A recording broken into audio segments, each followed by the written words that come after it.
even an in-service vehicle, we know what effect that's going to make. But the really exciting thing for the Armoured Corps at the moment is you've got new toys coming along, haven't you? Absolutely, and as if by magic this will link on nicely, because when we do invariably break those new toys, we have to use what you see in front of you here. So it may look just like a truck. This is a man from the SV or support vehicle family. You can tell it's the SX or Extreme Mobility model because it's got 8 wheels. More specifically, this is the SVR, so Support Vehicle Recovery. Multiple things it's got on there to enable us to, as it's driving round, you see on the front the smaller winch. That is a winch that is for self-recovery, so if that were to ever get stuck, it's going, so it's 8-wheel drive, it's designed to get through the worst terrain. That's what it's going to use to... Today, I gather. Absolutely, yeah. So today, driving that vehicle, we've got Corporal Glasgow, solid Northern Irish lad, and Ranger Armoured Repair and Recovery vehicle. So for anything that can't take, this is what we're getting. And you'll see the additional ERA armour on this one. It's designed to pull out the Challenger 2 in full regalia. Nickname of Resurrection, this one. Multiple features available. What you'll see at the front there, primarily that makes the best show, is the dozer blade. Okay, that dozer blade is capable of crushing things. It's very good for building shell scrapes to get in, but more importantly, if you were to lift it a little more up at that degree, it's actually very comfortable for sleeping on. Similar to the SVR, it's got an Atlas crane on the rear of that. That crane, however, is not as powerful as the SVR. That crane is there solely to lift the back decks or the pack out of a Challenger. About 6.5 tons is what that can carry. That can lift.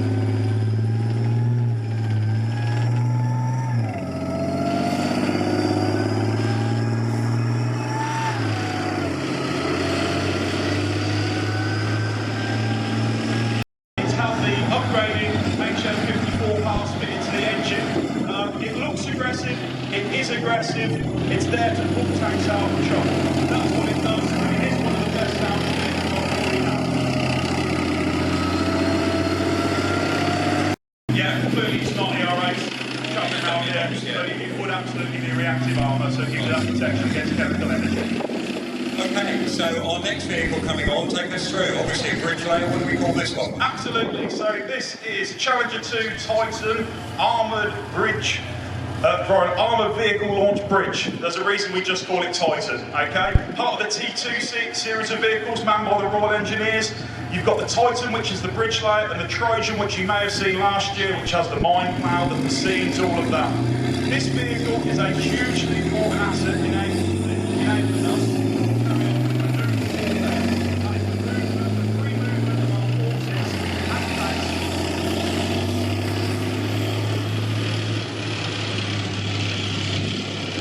To be able to strike with speed.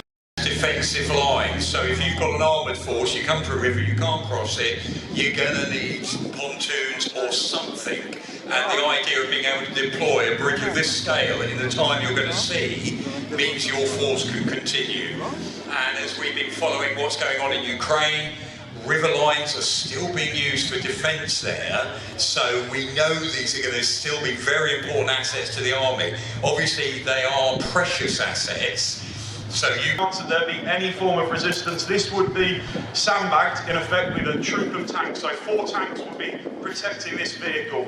At the end of the day, we have fewer of these than we do tanks. This is it's a high-value target for the enemy, so you'd have 4 tanks physically protecting it at this point. Further away, you'd have tanks in overwatch, which would be not necessarily looking at the bridge crossing. That's what the tanks there are doing. They're going to be looking into the far distance to ensure there's no threat coming in from further away.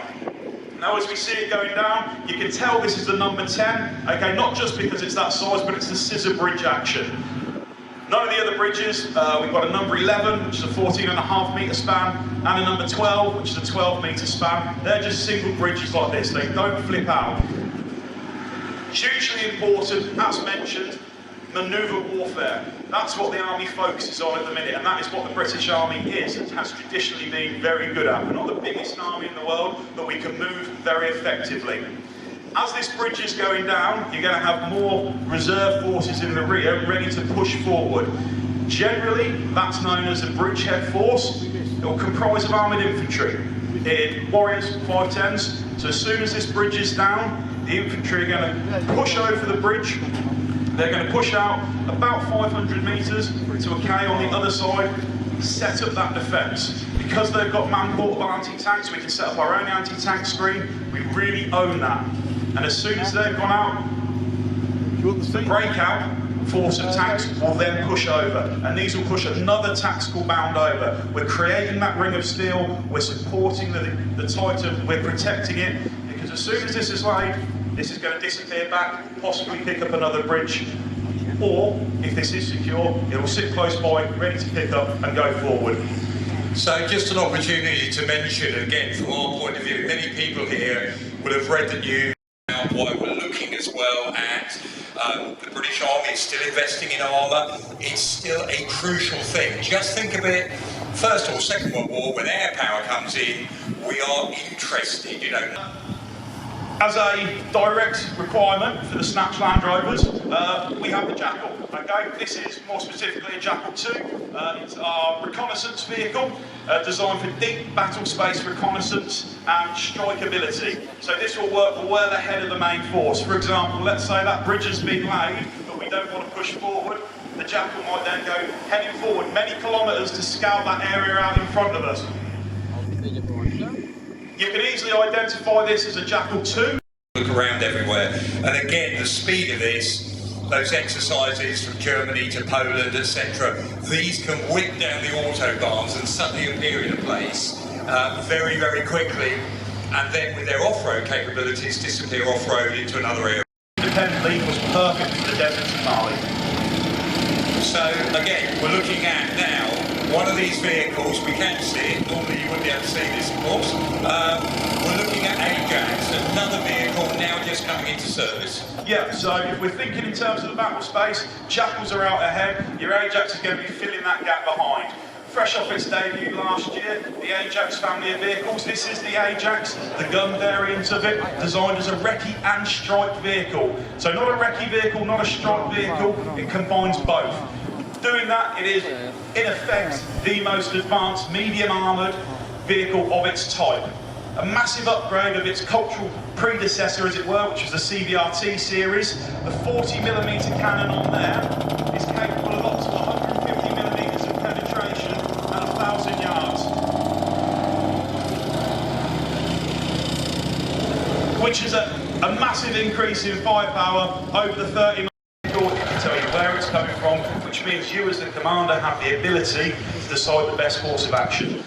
Yes, it's big, we know that, it is a lot bigger than our traditional recce vehicles, but the soldiers aren't designed to get off this. They can stay on this, they don't need to get off onto the back decks with binoculars, advanced sighting systems, better imagery, night sights, all that kind of stuff that used to be manhandled into the Scorpion, into the Scimitar rather, is now part of this vehicle. And it sounds absolutely fantastic.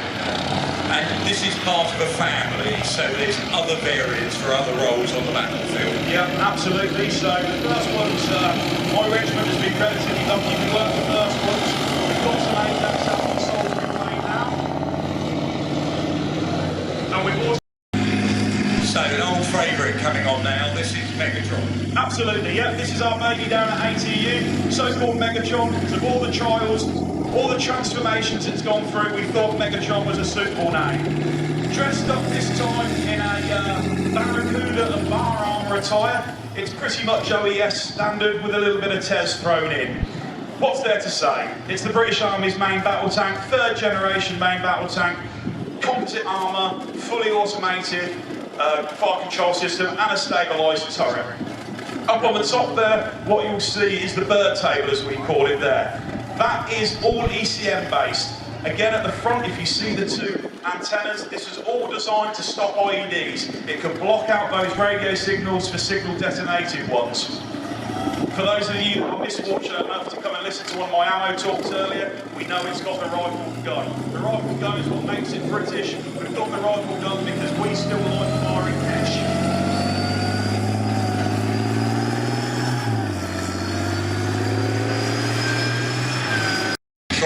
This fantastic British invention from back in the 1960s, the new smoothbore gun, interoperability in terms of ammunition, so we can, we're not alone in having to make, so still expensive stuff ammunition, but you know, the fact we can now use other countries' ammunition as well in the smoothbore.